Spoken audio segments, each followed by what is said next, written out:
Hello, everyone, and welcome to the CyberWire's Research Saturday, presented by Juniper Networks. I'm Dave Bittner, and this is our weekly conversation with researchers and analysts, tracking down threats and vulnerabilities and solving some of the hard problems of protecting ourselves in a rapidly evolving cyberspace. Thanks for joining us. And now a word about our sponsor, Juniper Networks. Organizations are constantly evolving and increasingly turning to multi-cloud to transform IT. Juniper's connected security gives organizations the ability to safeguard users, applications, and infrastructure by extending security to all points of connection across the network. Helping defend you against advanced threats, Juniper's connected security is also open, so you can build on the security solutions and infrastructure you already have. Secure your entire business from your endpoints to your edge and every cloud in between with Juniper's connected security. Connect with Juniper on Twitter or Facebook. And we thank Juniper for making it possible to bring you Research Saturday. And thanks also to our sponsor, Enveil, whose revolutionary zero-reveal solution closes the last gap in data security, protecting data in use. It's the industry's first and only scalable commercial solution, enabling data to remain encrypted throughout the entire processing lifecycle. Imagine being able to analyze, search, and perform calculations on sensitive data, all without ever decrypting anything, all without the risks of theft or inadvertent exposure. What was once only theoretical is now possible with Enveil. Learn more at enveil.com. I have a long-standing interest in protecting citizens online. That's Professor Awais Rashid from the University of Bristol. The research we're discussing today is titled Automatically Dismantling Online Dating Fraud. We have worked for many years, well over 12 to 15 years, on protecting people online, such as children, as well as developing technologies to help law enforcement tackling those issues. This particular project came about because there is a colleague in psychology who was then at the University of Warwick, now based in Melbourne, and she was studying romance scams from a psychological perspective. And given our expertise in looking at more computational approaches to automatically detect attempts to victimize online, there was a common ground. So we started to look at this as a problem and then also collaborated with researchers who were then at University College London. The general premise here was that romance scam is one of the perhaps the more underreported problems in some cases. So if you look at some of the recent data from the FBI, it notes that there is a total loss of $85 million through online romance scams in the US. The numbers could be higher because there is often quite a lot of stigma with people wanting to admit that they have been taken in by this kind of scam. And, and of course, they might be very traumatized to even be willing to share it. So how do online sites, up to this point, how do they combat this sort of thing? So online dating platforms, in fairness, do quite a bit of work to protect the users that are on there, but largely the techniques are manual. So, there are banks of human moderators whose job it is to identify where a scam profile might be created and attempted on the dating site. Of course, if people report particular activity to the dating site, then they act on it. But the key thing here is that the first step in an online romance scammer's task is to create a fake dating profile and get it onto a dating site.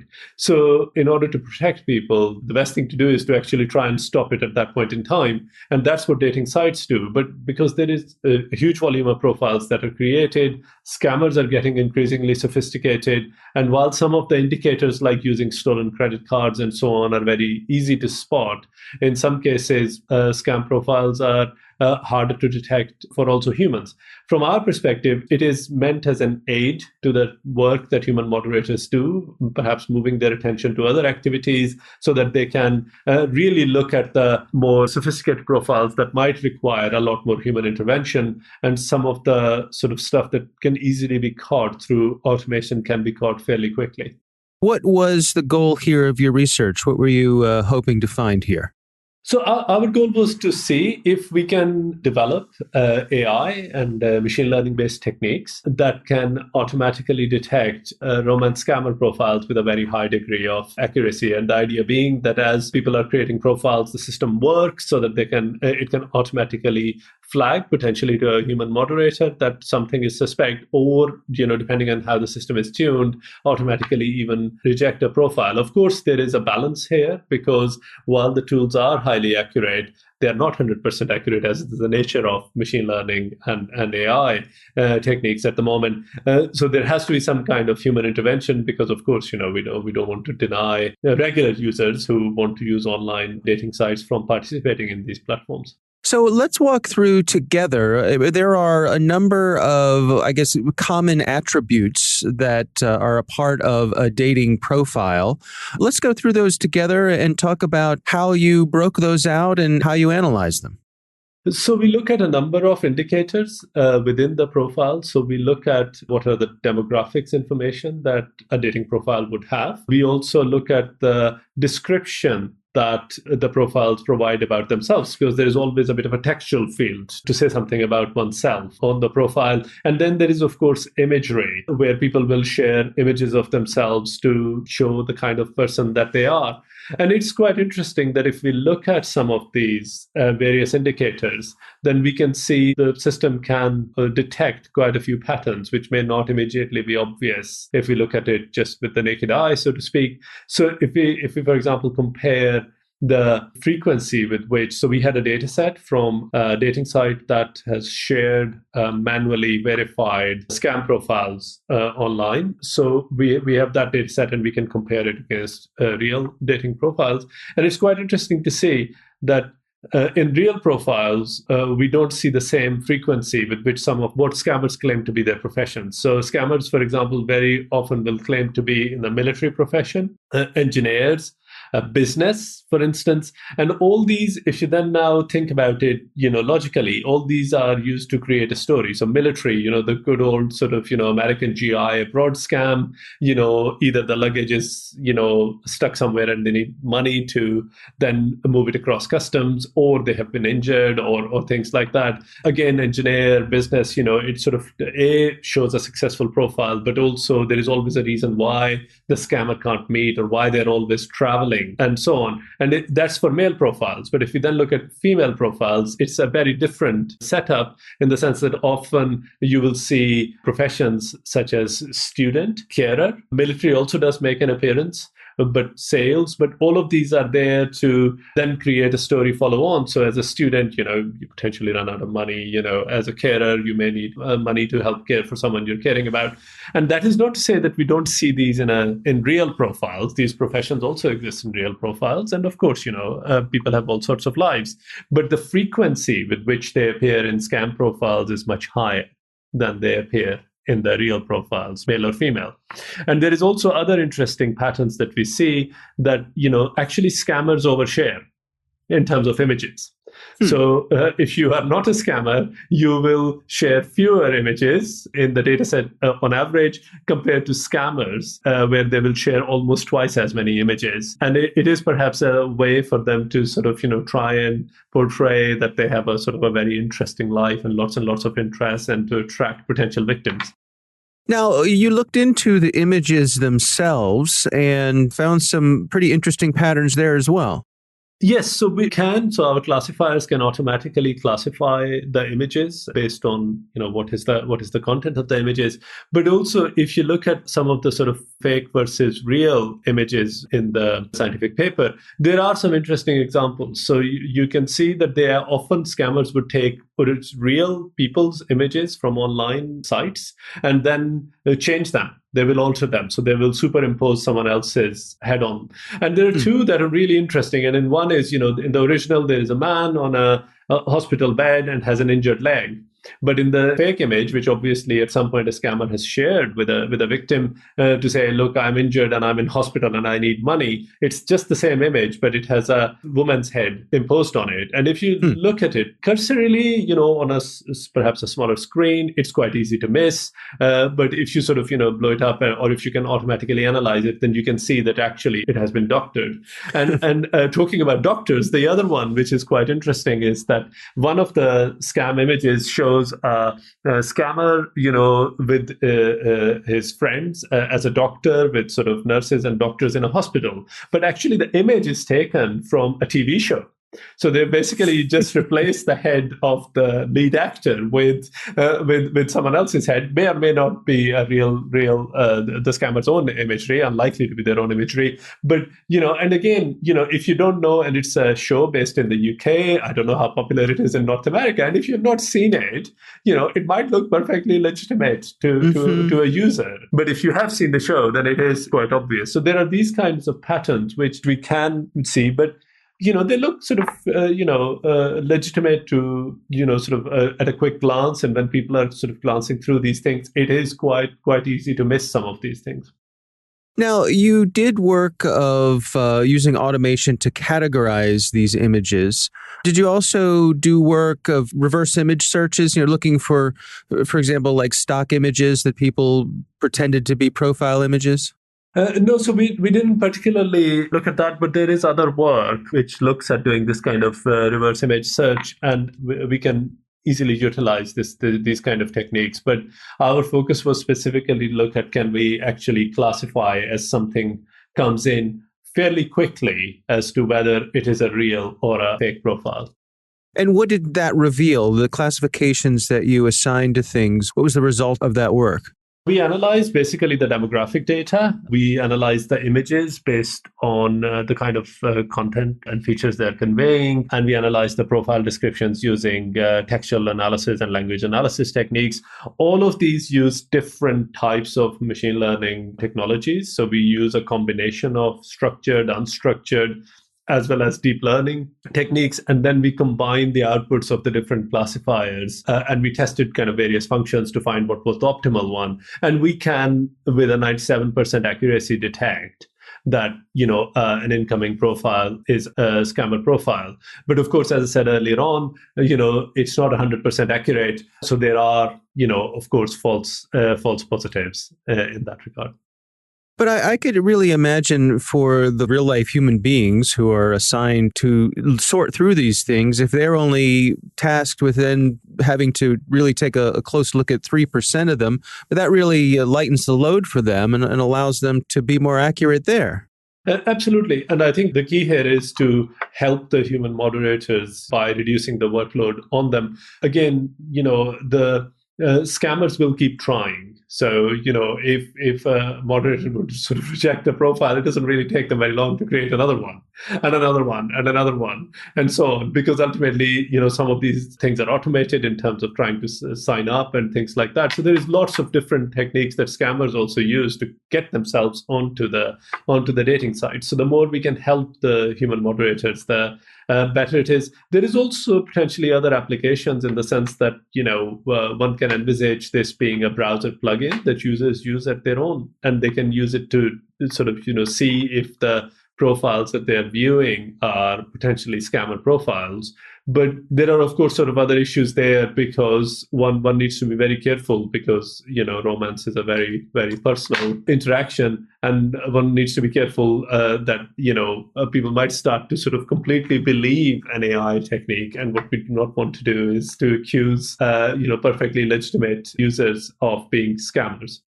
Right. Yeah. What if I actually am a military handsome man overseas who is looking for a relationship?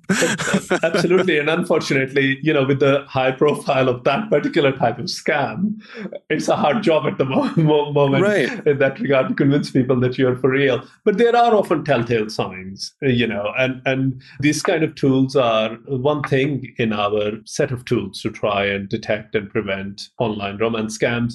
But, of course, with the tools not being 100% accurate, So some of the profiles will get through. Human moderators are ultimately, human and may miss profiles. But there are telltale signs that users can use to protect themselves. There are typical tactics. Scammers will try to take people off the dating site quickly. Now, again, dating sites are very unique in that sense that they are designed for strangers to talk to strangers.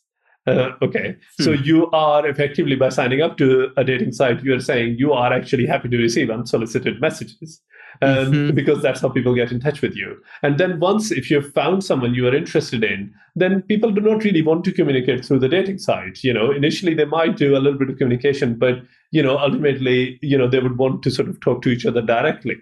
And scammers actually utilize that as a tactic to get people quickly off the dating site, because now there is no trail of what's going on in any shape or form. But there are other telltale signs. If they are always unable to meet, if they are sort of, starting to ask for money. And some of the profiles that we looked at, there are very specific kind of language. So they often appeal to people's idealized sense of romance. So the work that our colleague in the project, Monica Whitty, she did from a psychological perspective shows that people who fall victim to these kind of scams have often an idealized notion of what a romance is, that there is one person for everyone. And if you look at some of the fake profiles, they play on that. So, one example that we have is, someone saying, I'm actually a widower. Many a times, scammers would pretend to be widowers as well, and they say, ever since my wife passed away, I've been celibate. There was one person for me, and now I have found this kind of new person, and I want to grow old with you, and so on and so forth, and things like that. So they appeal to that kind of idealized notion of romance, and there is those kind of signs as well. There is also, they're very kind of forceful. I don't want to say forceful. I guess sort of very exaggerating in the way they want to sort of engage with people, so female profiles were talking about having a great friendship, and they will sort of encourage people to get in touch with personal email or personal messaging apps so that they can take them off the website. Now, one of the things you looked into that I found fascinating was you use natural language processing to actually analyze the number of words and the types of words that these scammers were using. And you found some real differences between the types of things that real people say and the things that the scammers say. Yes, and that's actually a great question, because similar to people oversharing in terms of images, scammers also write more. So the average number of words that scammers would use in their profiles is well over 100, while users would normally write more brief and pithy descriptions of themselves, around about 50 words, less than scammers in general. Also, scammers often considerably more refer to emotions, both positive and negative. So they try to evoke this emotive response from the users. They will appeal to often sense of family, friendship, and the sort of provide sort of a certain sense of certainty. And if we contrast that with real users, then real users tend to often, for example, focus more on their motives and drivers. They would talk about work, leisure, and those kind of things. And also the other interesting thing is that scammers use more formal language forms, while genuine users will display more informal language, such as, NetSpeak or short messaging speak. Scammers tend to often be more formalized, and it may often be that they're perhaps based outside the Western countries. Most of the scammers would target North America, but also Europe, so on. So perhaps they're not used to the vernacular of the particular country that they're targeting. Can you give us an overview of what was the tech that you were using under the hood to combine this data that you gathered and then come up with your conclusions and end up with this high degree of accuracy? If you think at a very high level, how the process works is that we take in raw description of our profile. This comes from a dating site and their associated published scammer profiles that they have done. From there, we look at three different elements. We look at demographics, which is effectively occupation, gender, age, any other sort of data that is in the form fields. We look at images themselves, and then we look at the descriptions in terms of the profiles, which is raw text. Each of these is then cleaned up. So we would normalize the data. We take, for example, if someone has said their occupation is a housewife, then we would normalize it to home and wife. If in images we can classify things like, there is a woman in a dress, man playing rugby, and so on and so forth. And we were earlier talking about sort of, profile descriptions, and there we would analyze all the textual features by using natural language processing techniques. And then we extract the various features from these. So there are numerical features, there are particular categories that we would utilize. And for natural language processing, we found that n-grams, so portions of words based on 3 or 4 letters, were good indicators. We then feed them into a range of different classifiers and then combine the outputs of the classifiers using a function to which we then test different weightings as to what works. How much adjustment and tweaking did you do along the way to come to the degree of accuracy that you have here? So that's the challenge with machine learning and AI techniques, that you have to sort of see which techniques work well. So we tried, of course, a range of different classifiers to see which one would perform better on particular types of data. We had some ideas, but we of course have to try and see which ones perform better on different types of data, and then evaluate them on different types of test sets. And once we had done that for each of the 3 different subcategories, so the profile description, the image, and the demographics, then once we had we knew which ones were the classifiers we wanted to utilize there, then we train an ensemble classifier.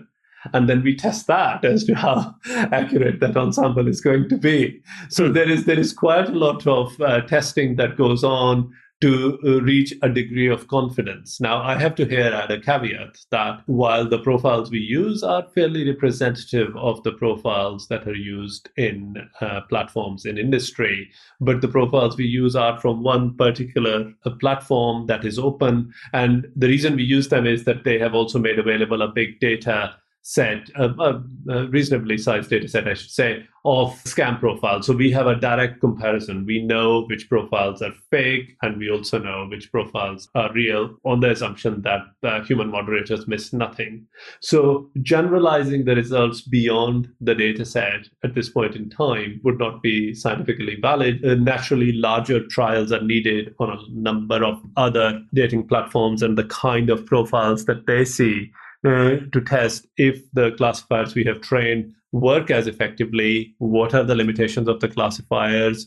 Would more fine-tuning be required before we can have confidence that this would work on a very, very large scale? This is effectively a fundamental early-stage research that needs much more further validation.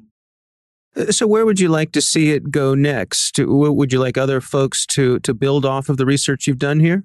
Absolutely. So our tools are publicly available. So the source code is publicly available. We haven't shared the data for the simple ethical reason that because we use also, while publicly available, real users' profiles as well, we don't store any of that data on the basis that if users withdrew their profile from the platform, then it shouldn't live on in our data set. So the only thing that we share is as to how to collect the data, the scripts that we used, so that can be validated. And yes, of course, the idea here is really that others are welcome to take these on and build more. We are ourselves, of course, interested in working with other platforms to do larger scale trials. As I mentioned earlier, we are also discussing as to the feasibility of perhaps a browser plugin that users can use themselves, but the key is how do we communicate the outcomes to the users so that they don't attach, they are aware that the tools are not 100% accurate and hence don't attach a complete confidence to them, but equally do not completely ignore them. And then there is this fundamental question, should we take just a better safe than sorry approach and just, say, even if there is a small false positive range, we should just accept that it's better to be safer than sorry. And those are the more sort of fundamental research questions that really need to be investigated before we can sort of, have more insights into how effective these techniques are on a large scale. Our thanks to Professor Awais Rashid from University of Bristol. The research is titled Automatically Dismantling Online Dating Fraud. We'll have a link in the show notes. Thanks to Juniper Networks for sponsoring our show. You can learn more at juniper.net/security or connect with them on Twitter or Facebook. And thanks to Enveil for their sponsorship. You can find out how they're closing the last gap in data security at enveil.com. The CyberWire Research Saturday is proudly produced in Maryland out of the startup studios of Data Tribe, where they're co-building the next generation of cybersecurity teams and technology. The coordinating producer is Jennifer Iben. Our amazing CyberWire team is Stefan Vaziri, Tamika Smith, Kelsey Bond, Tim Nodar, Joe Kerrigan, Carol Terrio, Nick Valecki, Bennett Moe, Chris Russell, John Petrick, Peter Kilpie, and I'm Dave Bittner. Thanks for listening.